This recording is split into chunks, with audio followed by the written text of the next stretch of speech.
आज की रविवार की आराधना में ऑनलाइन तैयार किया गया है। इस ऑनलाइन आराधना में आप सबों का स्वागत है। आज की प्रभुवार पवित्र आत्मा के अवतरण के 9वां प्रभुवार है। आइए हम लोग प्रार्थना करें। हमारे समाज अनुग्रहकारी पिता परमेश्वर, तो धन्य तो महान कृपालु दयालु प्रभु है। तेरे अनुग्रह के द्वारा प्रभु आज इस पवित्र भवन में उपस्थित हैं। तेरी स्तुति प्रशंसा करने के लिए हमारे मन विचार को शुद्ध कर हमारे होठों को खोलिए, ताकि हम सही रीति से तेरी स्तुति प्रशंसा करने होने पाए। आज के गीतों से, विनती आराधना से तेरी महिमा हो, हमारे प्रभु ख्रीस्त के द्वारा, आमीन। आइए हम परमेश्वर की महिमा के लिए एक गीत गाएंगे।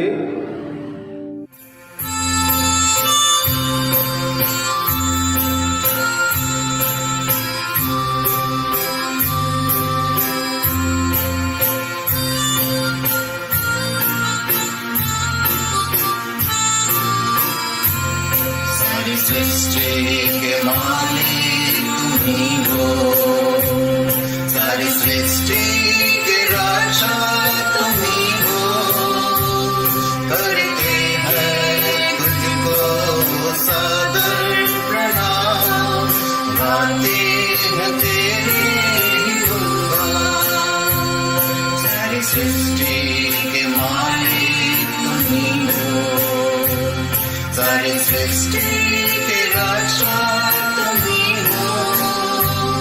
करते हैं तुझको सादर प्रणाम, गाते हैं तेरे गुणगान।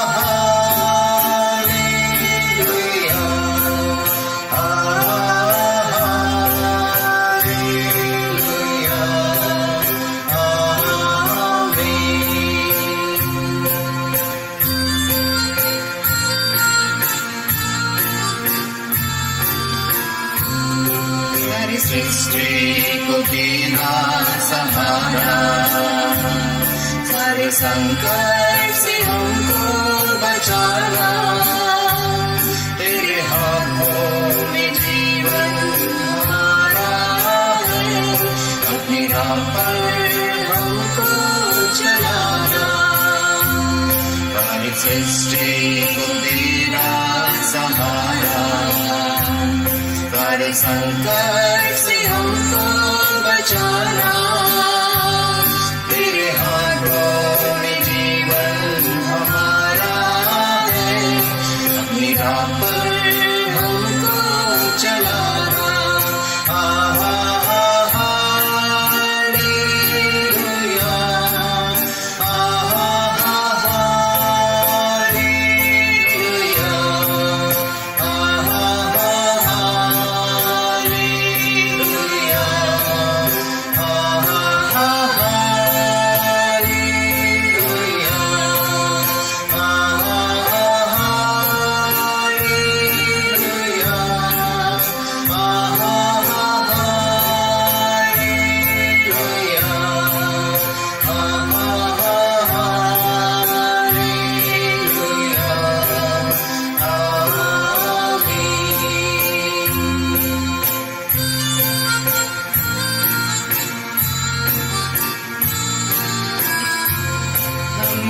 तेरे हाथों की रचना, हम पर भी रहे तेरी करुणा। तन मन धन हमारा तेरा है, इन्हें शैतान को छूने न देना। हम हैं तेरे हाथों की रचना, हम पर भी रहे तेरी करुणा।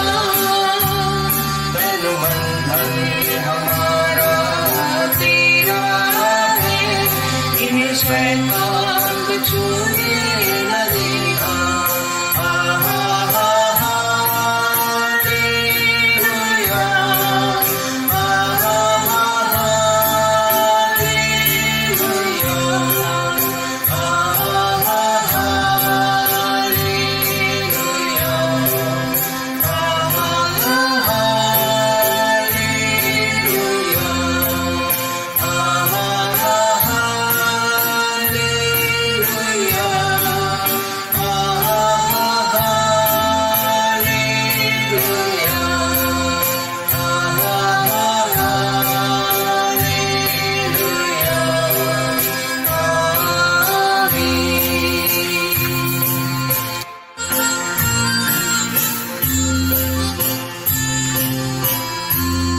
हमारे इस नैया को भवसागर में खोने न देना।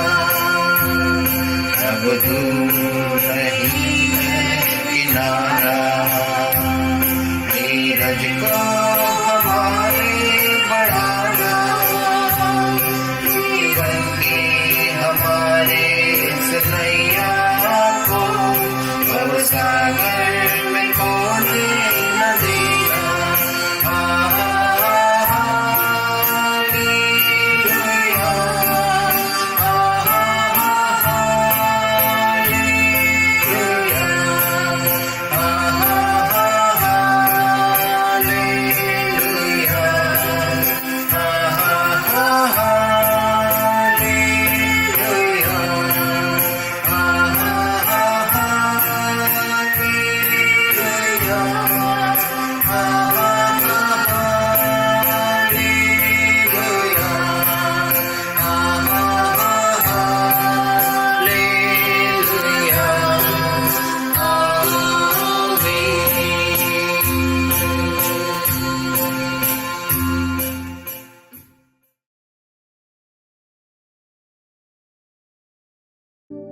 आइए हम प्रातःकालीन आराधना विधि को देखें।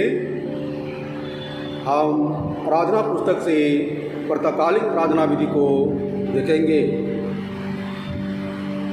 अब मैं उठकर अपने पिता के पास जाऊंगा और उसे कहूंगा, पिताजी, मैंने स्वर्ग के विरुद्ध और तेरी दृष्टि में पाप किया है। आप इस योग्य नहीं रहा कि तेरा पुत्र कहलाऊं। यदि आप कहें कि हमें कुछ भी पाप नहीं, तो अपने आप को धोखा देती हैं और हम में सत्य नहीं। यदि अपने पापों को मान लें तो हमारे पापों को क्षमा करने और हमें सब अधर्म से शुद्ध करने और विश्वास योग्य और धर्मी है। हम अपने बीते दिनों का पापों का हम अंगीकार करेंगे। हम सामूहिक रूप पर अपना पापों को परमेश्वर के सामने हम अंगीकार करेंगे। हे अत्यंत दयालु परमेश्वर, हम मानते हैं कि हमने मन, वचन और कर्म से तेरे विरुद्ध पाप किया है। हमने अपने संपूर्ण मन से तुझसे प्रेम नहीं किया। हमने अपने पड़ोसी से अपने समान प्रेम नहीं किया। हे दयावान परमेश्वर, हम प्रार्थना करती हैं कि अतीत में किए गए हमारे पापों को क्षमा कर वर्तमान में हमारे आचरण में सुधार कर भविष्य में हमें होना चाहिए हमें बना, ताकि हम तेरी इच्छा को माने और तेरे मार्ग से आनंद से चले, हमारे प्रभु यीशु ख्रीस्त के द्वारा। आमीन। सर्वशक्तिमान और दयावान परमेश्वर तुम्हारे सब पापों को क्षमा करें और उनसे तुमको छुटकारा दे, तुम्हें अपने जीवन को सुधारने के लिए अनुग्रह दे और पवित्र आत्मा के सामर्थ्य से तुम्हें भरपूर करे। आमीन। आइए हम लोग प्रार्थना करें। हे प्रताप के सृजनहार, तो अंधकार को दूर करके जगत को प्रकाश ले आया है। हमारे मन से पाप के अंधकार को मिटा दे, हमारे हृदय में अपने शक्ति का प्रकाश उत्पन्न कर और हमारे हाथों को भले कार्य करने के लिए सबल बना। तेरा पुत्र यीशु ख्रीस्त सत्य ज्योति है, उसी के द्वारा तो हमें प्रकाश और आनंद प्रदान करता है। आमीन। हे अनंत परमेश्वर पिता, तेरे सामर्थ्य से हमारी सृष्टि हुई है और तेरे प्रेम के द्वारा हमारा उद्धार हुआ है। तो अपने पवित्र आत्मा के द्वारा हमारा मार्गदर्शन कर और हमें सबल बना कि आज हम अपने आप को प्रेम से तेरी और एक दूसरे की सेवा में अर्पण करें। आमीन। आइए हम अभी बाइबल से पहला और दूसरा पाठ वचन हम सुनेंगे और पहला पाठ पढ़ेंगे महिला मंडल के सदस्यों से और दूसरा पाठ पढ़ेंगे यूथ के सदस्यों से। आज का पहला पाठ जो लिया गया है यिर्मयाह नामक पुस्तक से, उसका 26 अध्याय 10 से 15 पद तक। यिर्मयाह 26 10 से 15 पद। यहाँ इस प्रकार लिखा है, यहूदा के हाकिम ये बातें सुनकर राजा के भवन से यहोवा के भवन में चढ़ आए और उसके नए फाटक में बैठ गए। तब याजकों और भविष्यवक्ताओं ने हाकिम कहा, यह मनुष्य प्राणदंड के योग्य है, क्योंकि इसने इस नगर के विरुद्ध ऐसी भविष्यवाणी की है जिसे तुम भी अपने कानों से सुन चुके हो। तब यिर्मयाह ने सब हाकिमों और सब लोगों से कहा, जो वचन तुमने सुने हैं उसे यहोवा ही ने मुझे इस भवन और इस नगर के विरुद्ध भविष्यवाणी की रीति पर कहने के लिए भेज दिया है। इसलिए अब अपना चाल चलन और अपने काम सुधारो और अपने परमेश्वर यहोवा की बात मानो। तब यहोवा उस विपत्ति के विषय में जिसकी चर्चा उसने तुमसे की है पछताएगा। देखो, मैं तुम्हारे वश में हूँ, जो कुछ तुम्हारी दृष्टि में भला और ठीक हो वही मेरे साथ करो। पर यह निश्चय जानो कि यदि तुम मुझे मार डालोगे तो अपने को और इस नगर को और इसके निवासियों को निर्दोष के हत्यारे बनाओगे, क्योंकि सचमुच यहोवा ने मुझे तुम्हारे पास यह सब वचन सुनाने के लिए भेजा है। आमीन। यह परमेश्वर का वचन है। आज का दूसरा पाठ ठहराया गया है उसका 11 अध्याय 27 और 12 अध्याय उसका 3 पद।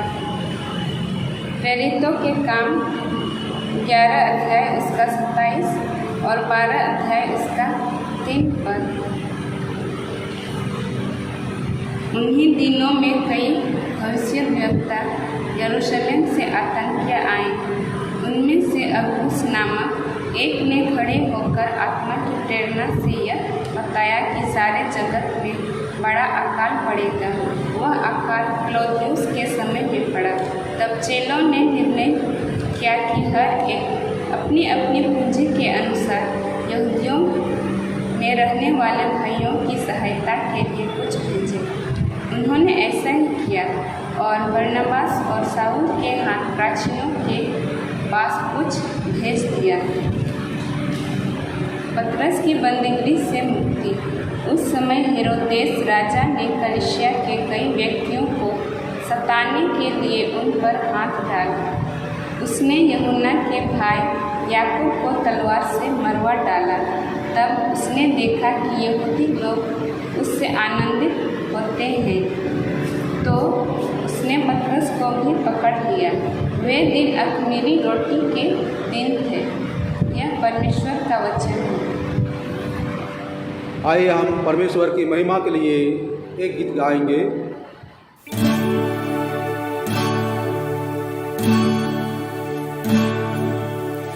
यीशु क्या ही प्यारा मित्र, पाप और दुख का स्नेहा, उसकी शरण हम ले सकते, साहस करके सारे भाव, कितना चैन हम भोगने पाते, कितने दुख से बचेंगे, जो हम सभी बात ले जाके प्रभु को बताएंगे।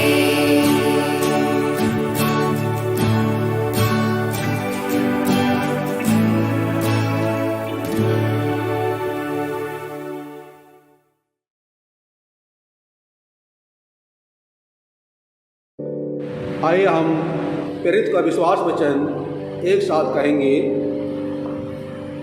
मैं सर्वशक्तिमान पिता, सर्व सृष्टि का सृष्टिकर्ता परमेश्वर विश्वास करता हूँ। मैं उसके एकलौते पुत्र हमारे प्रभु यीशु ख्रीस्त पर विश्वास करता हूँ। वह पवित्र आत्मा के समझ से गर्भ में आया, कुमारी मरियम से जन्मा, उसने पेंतुस पिलातुस के शासन में दुख भोगा, वह क्रूस पर चढ़ाया गया, मरा और गड़ा गया और मृतकों के लोक में उतरा। तीसरे दिन बाजी उठा, वह स्वर्ग पर चढ़ गया और पिता के दाहिने ओर विराजमान है। वह जीतों और मृतकों का न्याय करने को फिर आएगा। मैं पवित्र आत्मा पर, पवित्र सब लोग की कलीसिया पर, संतों की संगति, पापों की क्षमा, देह के पुनरुत्थान और अनंत जीवन पर विश्वास करता हूँ। आमीन। आइए हम लोग प्रार्थना करें और आज की कलश से हम लोग प्रार्थना करेंगे और इसके बाद हम लोग विशेष प्रार्थना प्रीति निवेदन में जाएंगे। कलश से हम लोग प्रार्थना करेंगे। हे प्रभु हमारे स्वर्गीय पिता, तो अपने पुत्र के द्वारा उन लोगों को स्वस्थ और शांति प्रदान करता है जो शरीर और मन में दुखी और पीड़ित हैं। यह वर दे कि तेरी चंगाई के शक्ति के द्वारा जो स्वस्थ हुए हैं वे तेरे अनुग्रह के धन के बारे में धन्यवाद के साथ दूसरों को बताएं। उसे हमारे प्रभु यीशु ख्रीस्त के द्वारा जो तेरे और पवित्र आत्मा के साथ एक परमेश्वर अब और सदा जीता और राज करता है। आमीन। आइए हम लोग प्रीति निवेदन में जाएंगे और सबके लिए हम लोग प्रार्थना करेंगे। कलीसिया के लिए प्रार्थना करेंगे, एकता के लिए प्रार्थना करेंगे और सेवक और मंडली के लोगों के लिए प्रार्थना करेंगे, देश के लिए प्रार्थना करेंगे, बीमार भाई बहनों के लिए प्रार्थना करेंगे। आइए हम लोग प्रार्थना करें। सबसे पहले कलीसिया के लिए प्रार्थना करें। हे पिता, सारे अनुग्रह के दाता, हम नम्रता से तेरी पवित्र सदलोक के कलीसिया के लिए में तुझसे विनती करती हैं। उनसे अपने सत्य और शांति संस्कृति से भरपूर कर जहाँ वह भ्रष्ट हैं वहाँ उसे शुद्ध कर, जहाँ वह ब्रह्म में है वहाँ सीधे मार्ग उसकी अगुवाई कर, जहाँ कुछ ना ठीक है वहाँ उसे सुधार, जहाँ यथाधृति मानती है वहाँ उसे स्थिर दृढ़ कर, जहाँ अभाव है उसे भरपूर कर, जहाँ विभेद है फूट पड़ी है वहाँ उसके अनाभाव मिटा दे हमारे प्रभु ख्रीस्त के द्वारा। आमीन। एकता के लिए प्रार्थना करेंगे। हे सर्वशक्तिमान परमेश्वर, आप विनती करते हैं तो कृपा कर समस्त इस विश्वासी लोगों को शांति, निष्कपट मेल मिलाप और दृश्य एकता प्रदान कर हमारे प्रभु ख्रीस्त के द्वारा। आमीन। सेवक और मंडली के लोगों के लिए प्रार्थना करेंगे। हे सर्वशक्तिमान और सनातन परमेश्वर, केवल तू ही बड़े बड़े अद्भुत काम करता है।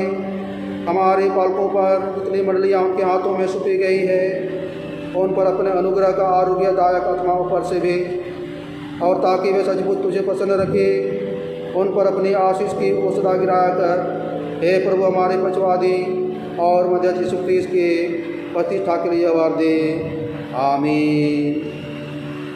अभी हम लोग देश के अधिकारियों के लिए भी प्रार्थना करेंगे।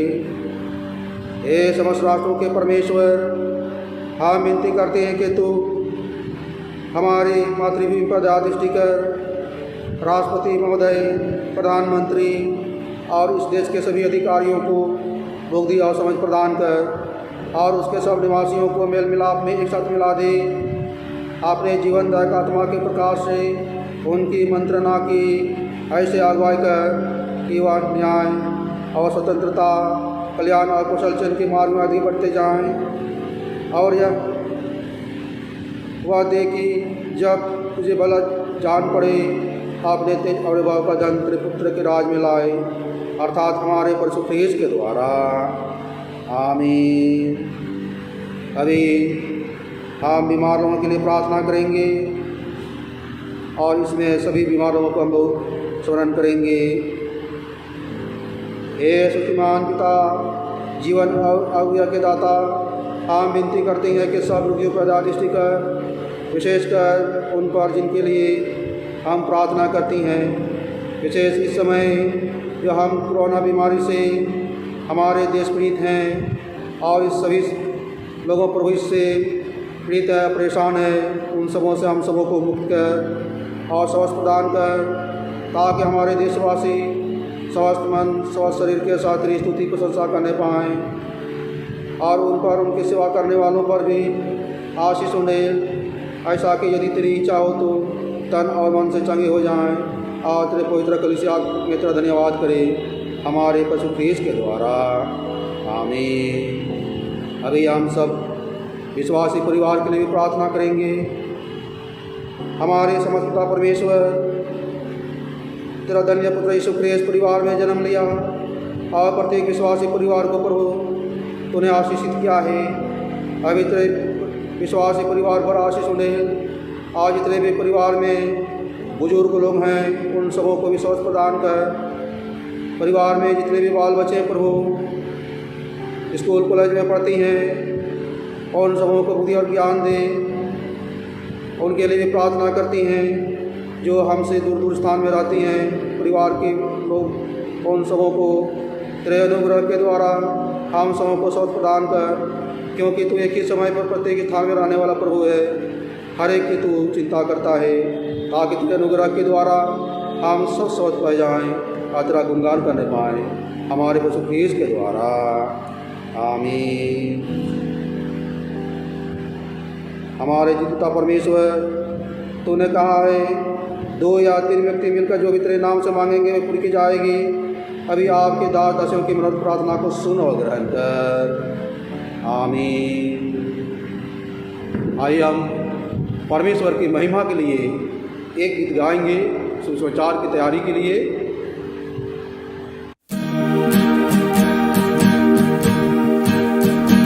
प्रभु तेरा हूँ, तेरे वचन से तेरा प्रेम पहचानता हूँ। मेरी लालसा है कि विश्वास से मैं जाके तेरे पास रहूँ। मुझको खींच कर रख ले अपने क्रूस के पास, जहाँ तूने दुख सहा। मुझको प्रेम से वश कर अपने हाथ में ले, हाथ जो घायल हुआ था। आत्मिक शक्ति से काम के योग्य कर मुझको सेवा में लगा। मेरा मन कर स्थिर मेरी इच्छा को अपनी इच्छा से मिला। मुझको खींच कर रख ले अपने क्रूस के पास, जहाँ तूने दुख सहा। मुझको प्रेम से वश कर अपने हाथ में ले, हाथ जो घायल हुआ था। अपनी प्रार्थना में जैसे मित्र से वैसे तुझसे बात करूं। जो एक घड़ी भी तेरे संग रहूं तो महान देखूं। मुझको खींच कर रख ले अपने क्रूस के पास, जहाँ तूने दुख सहा।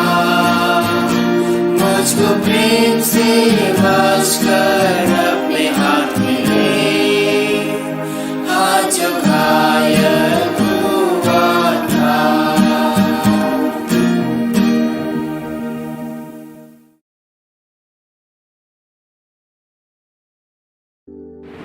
आज के लिए सुसमाचार पाठ कराया गया है मरकुस रचित सुसमाचार उसका 10 अध्याय और 35 से 45 पद तक पढ़ेंगे। मरकुस रचित सुसमाचार उसका 10 अध्याय 35 से 45 पद तक पढ़ेंगे, जहाँ पर इस प्रकार से लिखा है। जब जब्दी के पुत्र याकूब और योना ने उसके पास आकर कहा, हे गुरु, हम चाहते हैं कि जो कुछ हम तुझसे मांगें वह तू हमारे लिए करें। उसने उनसे कहा, तुम क्या चाहते हो कि मैं तुम्हारे लिए करूं? उन्होंने उससे कहा, हमें यह दे कि तेरी महिमा में हम में से एक तेरे दाहिने और दूसरा तेरे बाएं बैठे। यीशु ने उससे कहा, तुम नहीं जानते कि क्या मांगते हो। जो कटोरा मैंने पीने पर हूँ क्या तुम पी सकते हो? और जो बपतिस्मा मैं लेने पर हूँ क्या तुम ले सकते हो? उन्होंने उससे कहा, हमसे हो सकता है। यीशु ने उनसे कहा, जो कटोरा मैं पीने पर हूँ तुम पियोगे, और जो बपतिस्मा मैं लेने पर हूँ उससे लोगे, पर जिनके लिए तैयार किया गया है उन्हें छोड़ और किसी को अपने दाहिने और अपने बाएं बैठाना मेरा काम नहीं। यह सुनकर दसों याकूब और यूहन्ना पर रिसाने लगे।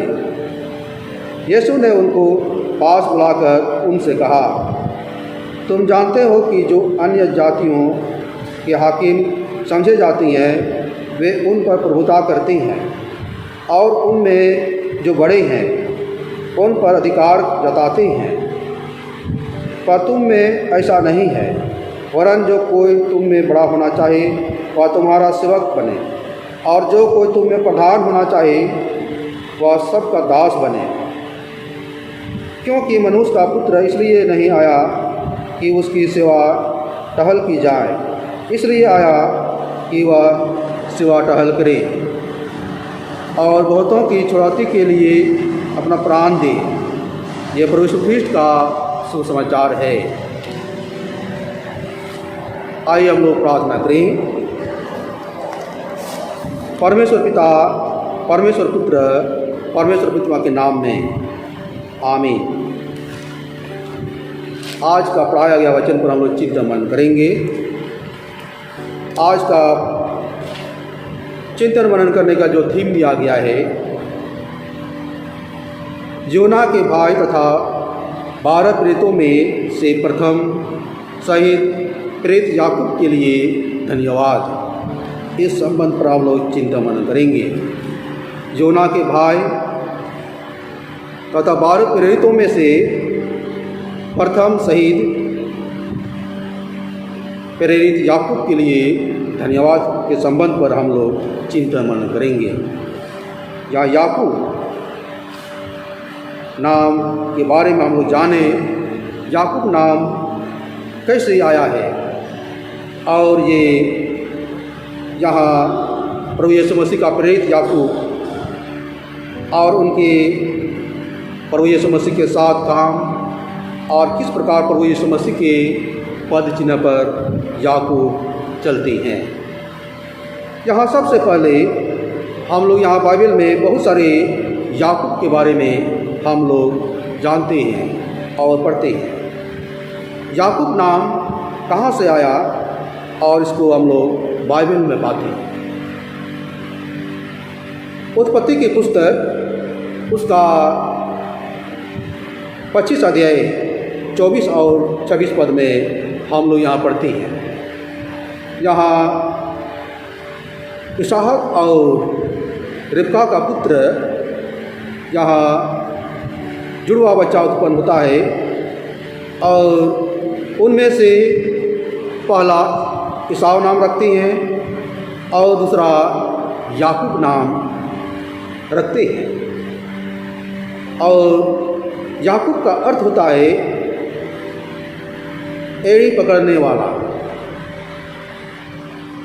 यहाँ जन्म के समय में ईसाव और याकूब जो जन्म हुआ, तब याकूब ईसाव का एड़ी पकड़ करके जन्म लिया, और जहाँ याकूब इसलिए उसका नाम रखा गया याकूब। और आरंभ में परमेश्वर ने याकूब को ही चुन लिया ताकि उनकी द्वारा व इब्राहिम को दी गई अपनी प्रतिज्ञाएँ पूरी करें। यहाँ याकूब हम पढ़ने में देखते हैं कि ये अपने पिता से दुखा घड़ी से आशीर्वाद लिया, और ये फिर भी परमेश्वर ने याकूब पर नज़र रखा, उनकी विश्वास और उनकी कामों के द्वारा। तब हम यहाँ देखते हैं कि आज की याकूब के बारे में हम लोग धन्यवादित करते हैं ये याकूब प्रेरित जो प्रभु यीशु मसीह के समय रहा उनके शिष्य, जहाँ प्रभु यीशु मसीह के समय यहाँ 2 याकूब के बारे में हम लोग जानते हैं। यहाँ लिखा है कि हल्फाई के पुत्र याकूब जो प्रेरितों का नाम में आता है, यह वर्णन कम ही हम लोग मिलता है। मत्ती रचित सुसमाचार उसका 10,003 पद में हम लोग पाते हैं हल्फाई का पुत्र या याकूब, और दूसरा है जब्दी का पुत्र याकूब, ये योना का भाई। ये याकूब प्रभु यीशु मसीह के साथ हमेशा याकूब और योना रहा करते थे और उनकी पीछे चलते थे, और यही याकूब या प्रभु यीशु मसीह के पद चिन्ह पर चला और अंत में शहीद भी हुआ। तब इस याकूब के बारे में हम लोग धन्यवाद देते हैं कि किस प्रकार से प्रभु यीशु मसीह के जीवन काल में यहाँ याकूब और यूहन्ना उनके साथ साथ रहे और उनका शिष्य बने। तब यहाँ पर हम यह देखते हैं कि याकूब और यूहन्ना जो है प्रभु यीशु मसीह के पास आते हैं, जो आज के सुसमाचार पाठ में हम लोग पढ़े हैं। यहाँ लिखा है मरकुस रचित सुसमाचार उसका 10 अध्याय और 35 पद में हम लोग यहाँ देखते हैं। तब जब्दी के पुत्र याकूब और यूहन्ना ने उसके पास आकर कहा, हे गुरु, हम चाहते हैं कि जो कुछ हम तुझसे मांगे वह तुम हमारे लिए करें। यहाँ प्रभु यीशु मसीह से एक विनती करते हैं। क्या विनती करते हैं? ये कहते हैं, उन्होंने उससे कहा, हमें यह दे कि तेरी महिमा में हम में से एक तेरे दाहिने ओर और दूसरा तेरे बाएं बैठे। जहाँ प्रभु के बाएं और दाएं बैठने का निवेदन करता है यूहन्ना और याकूब। और मत्ती रचित सुसमाचार उसका 20 पद में भी हम लोग पढ़ेंगे तो ये हमें मिलता है कि याकूब और यूहन्ना की माता प्रभु से विनती करती हैं कि उनका बाएं और दाएं बैठे। याकूब और यूहन्ना दोनों भाई। लेकिन प्रभु यीशु मसीह उनसे कहती हैं, यहाँ वचन लिखा है, उन्होंने यीशु ने उनसे कहा, हमसे जो हो सकता है। यीशु ने उससे कहा, जो कटोरा मैंने पीने पर हूँ तुम पियोगे, और जो बपतिस्मा मैंने लेने पर हूँ उससे लोगे।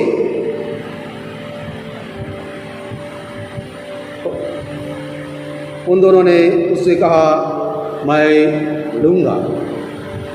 लेकिन प्रभु यीशु मसीह ने उससे कहा, पर जिनके लिए तैयार किया गया है उन्हें छोड़ और किसी को अपने दाहिने और अपने बाएं बैठाना मेरा काम नहीं है।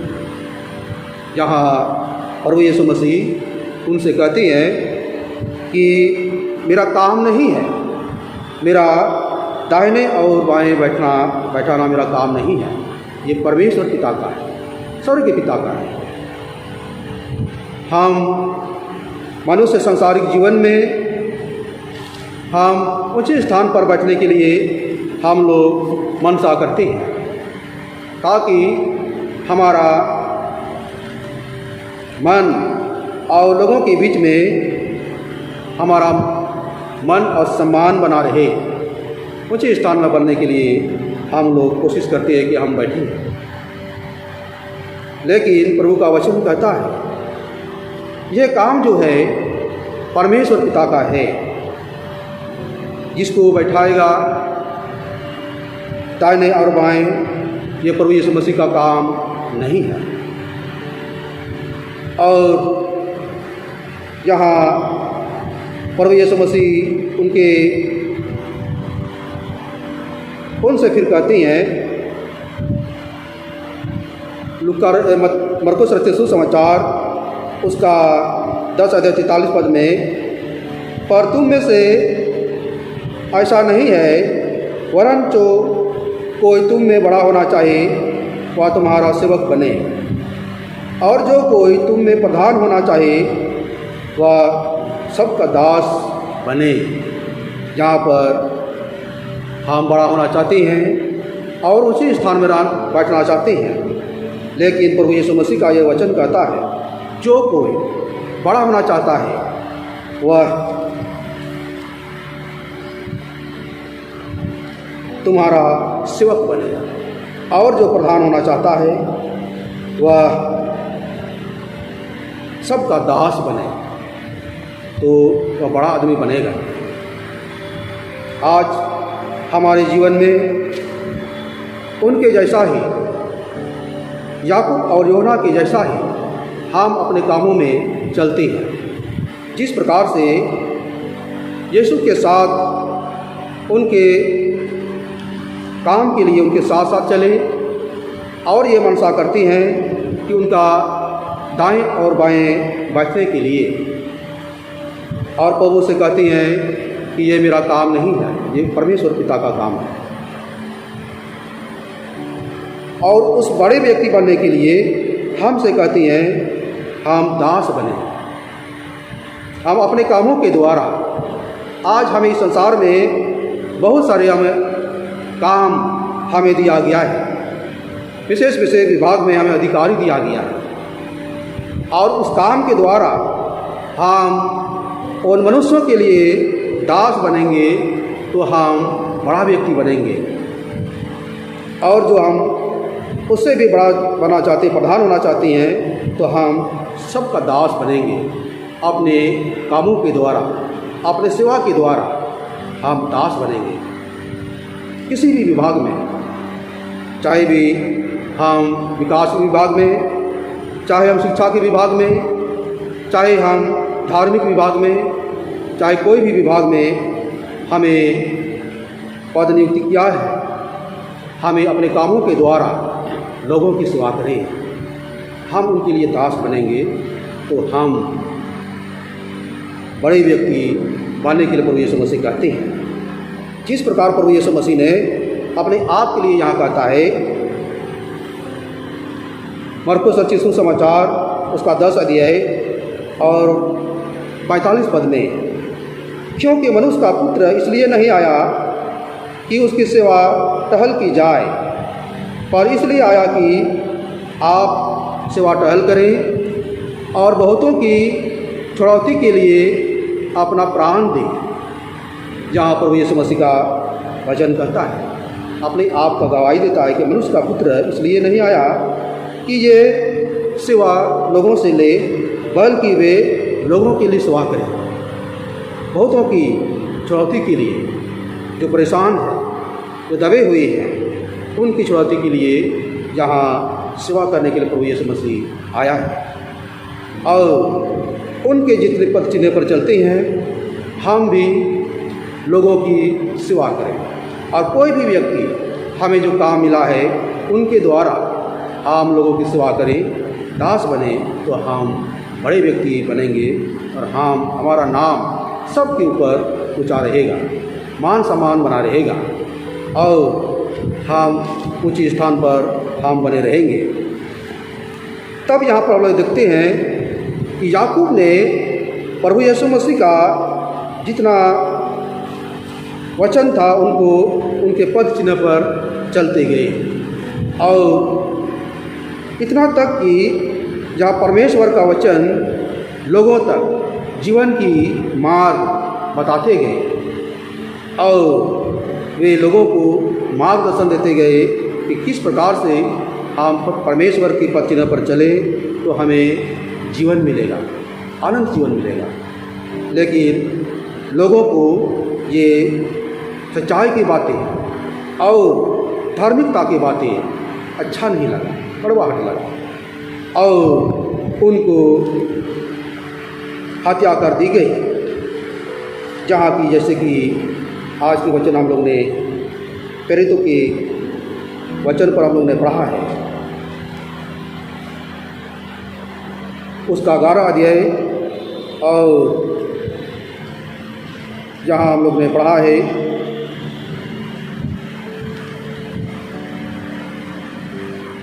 27 पद में, उन्होंने उन दिनों में भविष्यवक्ता यरूशलेम से अंताकिया आए और उनमें से अगुस नामक एक बड़े खड़े होकर आत्मा की प्रेरणा से बताया कि ये सारे जगत में बड़ा अकाल पड़ेगा। वह अकाल क्लौदियुस के समय में पड़ा, यहाँ पर बड़ा अकाल पड़ेगा। और इस प्रकार से उनके जन यहाँ पर भविष्यवाणी करते थे, लेकिन इस भविष्यवाणी से लोगों को अच्छा नहीं लगता था और ये सच्चाई की बातें करता था। तब यहाँ पर इस प्रकार से याकूब भी जहाँ सच्चाई की बातें करता था, तब यहाँ उस समय राजा हेरोदेस के समय में जब यहाँ पर कलीसिया के लोगों को सताया जाता था, तब उनकी हत्या कर दी गई। जहाँ लिखा है प्रेरितों के काम उसका 12 अध्याय और 1 से 2 पद में हम लोग पढ़ेंगे। उस समय हेरोदेस राजा ने कलीसिया के कई व्यक्तियों को सताने लगे, उन पर हाथ डाले। उसने योना के भाई याकूब को तलवार से मारवा डाला। जहाँ पर योना के भाई याकूब को मारवा डाला, क्योंकि ये सच्चाई का भविष्यवाणी करता है, सच्चाई की बातों को बोलता है और वे लोगों को अच्छा नहीं लगा और वे शहीद हो गए। आज हमारे जीवन में भी सच्चाई के कामों के लिए बहुत लोग शहीद होते हैं और वे अपना प्राण देते हैं। जिस प्रकार के प्रभु यीशु मसीह ने भी ये सच्चाई के मार्ग पर चलने के लिए शहीद हो गए और सबों के पापों की छुड़ाने के लिए शहीद हो गए। और जो कोई उस पर हम लोग चलते हैं और हम उनके पद चिन्हों पर चलते हैं तो हमें अनंत जीवन मिलता है। तब यहाँ पर हम याद रखते हैं कि हमारे कामों के द्वारा हम अपने मान सम्मान को बनाए रखें, ऊंचे स्थान को बनाए रखें। जो परमेश्वर की हम उसकी अपना नाम को जीवन की पुस्तक में अपने कामों से लिखवाएं, तब परमेश्वर की इच्छा है हमको किस स्थान पर बैठाएगा, ये परमेश्वर का काम है। तब याकूब भी, जहाँ पर प्रभु यीशु मसीह के शिष्य 12 शिष्यों में से ये पहली शहीद होने वाला शिष्य है और प्रभु यीशु मसीह के पद चिन्ह पर चला और वे अपना प्राण भी दिया। और हमारे जीवन में भी आज हम सच्चाई के मार्ग पर हम लोग चलते जाएं और हम जो बातें हैं, हम जिन बातों से हम लोगों के बीच में अपना नाम अपने सेवा के द्वारा महान बनाएं, ताकि हम उस स्थान पर बैठाएं जहाँ परमेश्वर की इच्छा है। और हम आज उस याकूब प्रीत को हम स्मरण करते हैं जो यीशु के पद चिन्ह पर चला, अपना प्राण दिया, और हम भी प्रभु यीशु मसीह की सच्चाई के पद चिन्ह पर चलने के लिए प्रेरित करेंगे, अगुवाई किए जाएंगे। आइए हम लोग प्रार्थना करें। हमारी समस्त परमेश्वर, हम तेरा धन्यवाद करते हैं प्रभु, तेरे वचन के द्वारा हम सबों को मार्गदर्शन मिलता है और तेरे प्रेरित ने तेरे पद चिन्ह पर चला है। हमारे विश्वास को तू मजबूत कर, ताकि हम भी तेरे पद चिन्ह पर चलें और हम भी अपना नाम को महान बनाएं और परमेश्वर की इच्छा को पूरा करें और हम इस जगत में उनके नाम के निमित्त काम करें। हमारे प्रभु यीशु मसीह के द्वारा। आमीन। हम परमेश्वर की महिमा के लिए एक गीत गाएंगे। इस गीत के साथ ही अपना दान को भी हम परमेश्वर के लिए अर्पण करेंगे।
आइए हम दान अर्पण की प्रार्थना करें। हे प्रभु परमेश्वर, अनादिकाल से अनादिकाल तो तू धन्य है। हे प्रभु, महिमा पराक्रम शोभा समत्व वह तेरा ही है, क्योंकि आकाश और पृथ्वी में जो कुछ है वह तेरा ही है। हे प्रभु, राज तेरा है और तू सबों की प्रमुखिया महान तारा है। दान और महिमा तेरी ओर से मिलता है और हम तेरे हाथ से पाकर तुझे देते हैं। आमीन। हे सच्चिदानंद परमेश्वर, तू ही हमारे पालन पोषण का प्रबंध करता है। तूने अपने दास इलिया को सरपत की विधवा के पास भेजा और तेरे वचन के अनुसार जो अपने दास के द्वारा कहा था, ना तो उसके गड़े का मैदा चुका और ना तो कुप्पी का तेल घटा। हम प्रार्थना करते हैं कि इन बहनों और दासों के परिवार पर भी अपनी आशीष दी। वे तेरी सहायता से जीवन भर कुशल से रहे और यह धन्यवाद रूपी चढ़ावा भी दया से ग्रहण कर, जिसे यह तेरी पवित्र कलीसिया का काम में आए हमारे पशु क्रीस के द्वारा। आमीन। आइए हम प्रभु की प्रार्थना एक साथ कहेंगे कि हमारे पिता तू स्वर्ग में है, तेरा नाम पवित्र माना जाए, तेरी इच्छा जो स्वर्ग में पूरी होती है वैसे पृथ्वी पर भी हो। हमारे दिन भर की रोटी हमें दे, हमारे अपराधों को क्षमा कर जैसे हमने अपना अपराधियों को क्षमा किया है।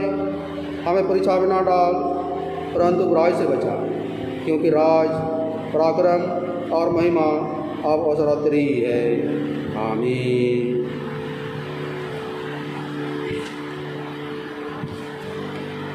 परमेश्वर पिता, परमेश्वर पुत्र, परमेश्वर पवित्र आत्मा तुम्हें आशीष दे और बचाए रखे और तुम्हारी रक्षा करे अब और सर्वदा। आमीन।